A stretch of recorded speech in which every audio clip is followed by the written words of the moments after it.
दिव्यांनी उजळला आसमंत चैतन्याचा उत्सव, घरोघरी दीपोत्सव, रोषणाई, फुलमाळांची सजावट। देशातील सर्वात मोठा आणि मांगल्याचा सण अर्थातच दिवाळी ठिकठिकाणी उत्साहात साजरा करण्यात आला। दिवाळीत ठिकठिकाणी चैतन्यमय वातावरण निर्माण झाले होते। लक्ष्मीपूजनाच्या निमित्ताने सजलेल्या नगरीत दिव्यांचा प्रकाश आणि फटाक्यांच्या रोषणाईने आसमंत उजळून निघाला।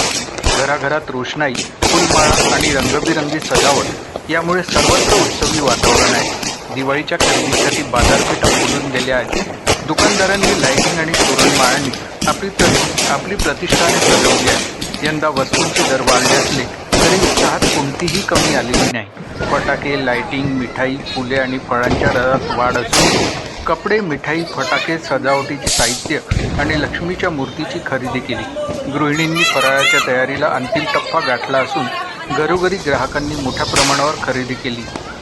मिठाईच्या दुकानांमध्ये आणि बाजारात प्रचंड गर्दी पाहायला मिळाली। चकल्या, लाडू, करंजी, अनारसे यांचा सुवास दरवळू लागला आहे। सणांच्या स्वागतासाठी प्रत्येक घर सज्ज झाले होते। दिवाळी म्हटले की अंगणात टाकण्यात येणाऱ्या रंगीत रांगोळीशिवाय सण अपुरा वाटतो। महिलांनी विविध डिझाईन, थीम आणि रंगसंगतीच्या रांगोळ्यांची तयारी केली आहे। पारंपरिक रंगासोबतच आकर्षक शेड्स, ग्लिटर आणि डेकोरेटिव्ह पावडरला यंदा मोठी मागणी होती। शहरातील बाजारपेठेत रांगोळी रंगाची विक्रमी विक्री झाली असून प्रत्येकजण आपल्या अंगणातील रांगोळीने परिसर उजळवण्यासाठी आतुर झाला होता।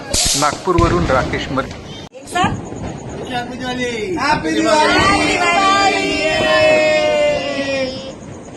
फैमिली की तरफ से आप सबको दिवाली की हार्दिक शुभकामनाएं।